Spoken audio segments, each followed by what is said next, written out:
Sustainable, smart, and innovative value chains in agriculture production. Hello. Let me start by saying that I am incredibly honored to speak to so many esteemed persons today. And at the same time, that I'm very sorry not to be live with you.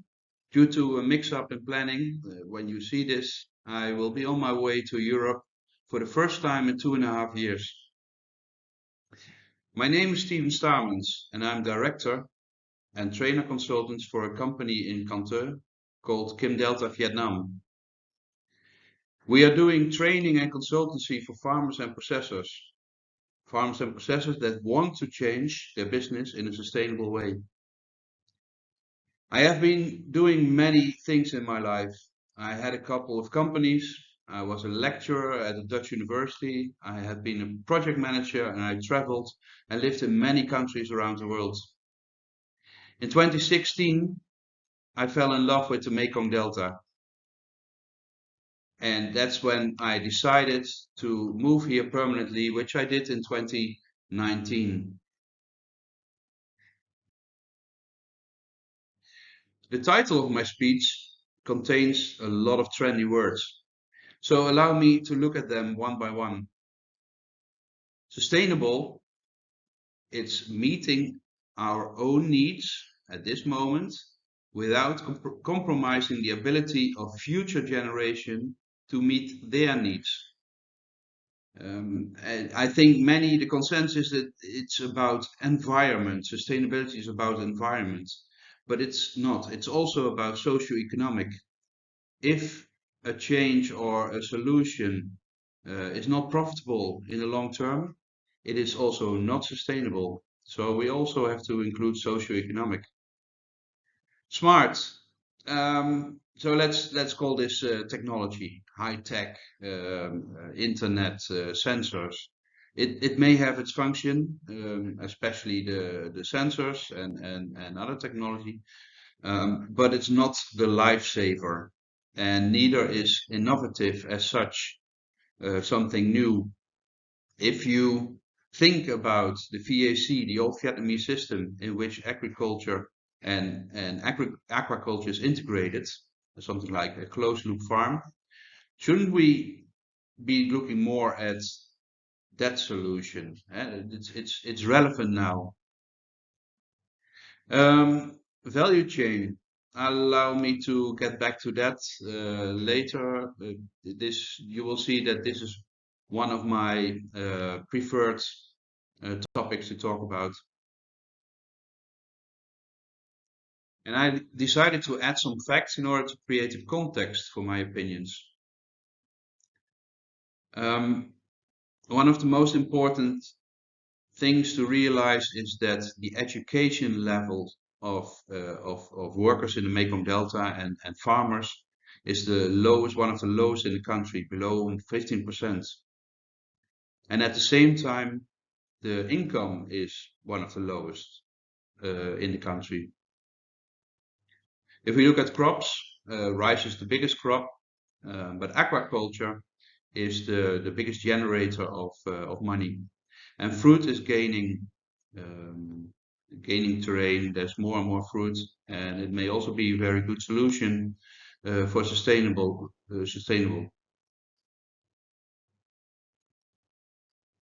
There are some strong and weak points in the agriculture in the Mekong Delta. So one of the good things is that the temperatures and the relative humidity, the sunshine, is in general very good for agriculture.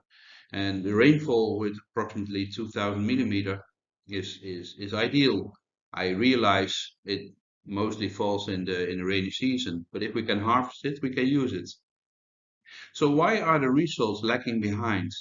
If you compare it to a country like the Netherlands, that does not have these natural advantages, yet they seem to be performing much better. Now, I already talked about the education level of farmers and also of extension workers. There is a low quality and quantity of roads and ports in the Mekong Delta. And the link between knowledge of, for instance, universities and the farmers does practically not exist. These are things we have to work on. And on top of that, there are some really challenges for the future, most of which are caused directly by humans. Main challenge is the land subsidence and the consequent saltwater intrusion. If you look at the figure on the right, published in Nature, it shows that this is not negative thinking, it is proven by science. It will happen. We don't know what scenario and how bad it will be, but there will be a big impact for the saltwater intrusion. And this situation only adds to the pollution of land, water, and air. And this is also the situation in which these low educated farmers, who most of them have no idea what is coming to them, have to work with. And they have to feed their families. And they also feed the rest of Vietnam. So I think we need to focus and collaborate. Let us not complain too much about the lack in education and infrastructure. This is something for the government and donors like the World Bank anyway. Not so much what we can do. Long term. If we focus instead on the short-term solution for farmers, when we want to help them adapt, then we have to understand and improve the value chains. One of the things that I get back to is distribution centers.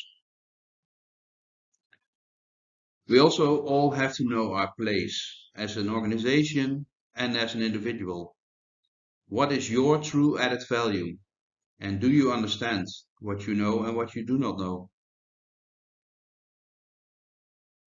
It is important to seek collaboration.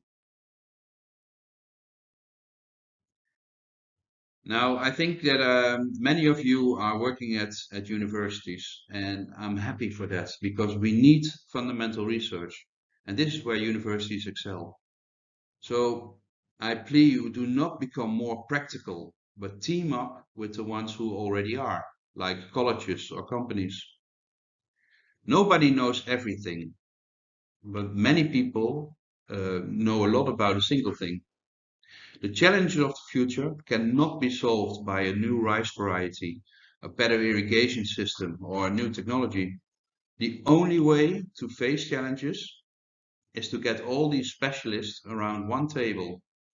And that may be genetics and climate and water and community training, etc., etc. And do not forget to include the knowledge of farmers in the problem analysis and consequent strategy. I would just like to ask you, we today talk about agriculture in the Mekong Delta. Look around you. How many farmers are in the same room as you? My favorite subject, the value chain. A couple of weeks back, we trained university and college lecturers of the Mekong Delta in value chain mapping and analysis. We had to start at the very beginning. Now, if lecturers are having trouble with the concept, what do you think that low educated farmers think about it? In the past 3 years, I have heard speakers from universities, governments, donor countries talk about the value chain, where in fact they only address the bottom parts, the input suppliers, innovative technologies, there it is again, and producers, for instance, for higher yields. I did not hear much about the very thing that most farmers struggle with: how to keep the post-harvest quality and how to sell for a good price. Many of us seem to think we just have to export. Well, allow me to wake you up. The world is not waiting for Vietnam. The demand for quality more than quantity, and not just for the product, but also for logistics, that you deliver when you promise, is becoming more important than sales price. And it takes years to build a trustworthy exporting relationship with foreign distributors. One thing to look at is the creation of agro hubs or green parks. places where farmers can bring their products to wholesalers, auction their products, and get rewarded for quality. And the wholesalers make sure that post-harvest and logistics is up to standard before shipping to retail and end users.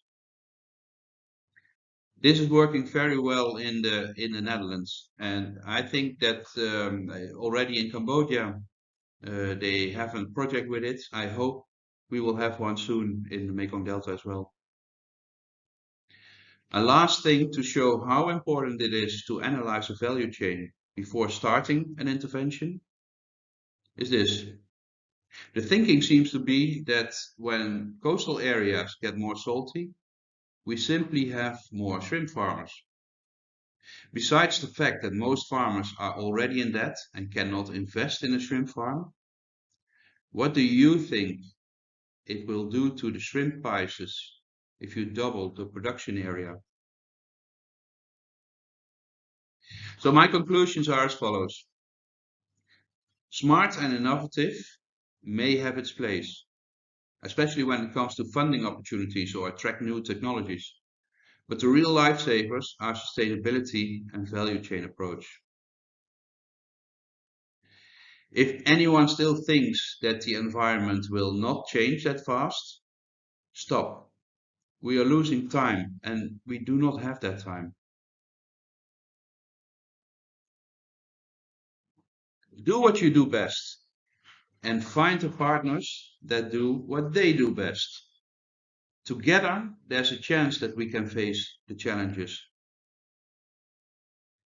And last but not least, include farmers in the strategy making. Really listen to what they want. Create demonstration sites, maybe with champion farmers, the one that really demonstrate what is good. Because one thing is a fact. Farmers only believe other farmers. They do not listen to you or me. They want to see, and only if they are convinced it can make a profit, then they are willing to change. So thank you for allowing me to speak to you. And again, I'm sorry that I cannot be with you to discuss further or to answer questions. But anyone who would like to tell me how wrong my views are or who want to discuss further, please write me an email. And let me finish by wishing you a successful conference, and I hope to meet you next time. Goodbye.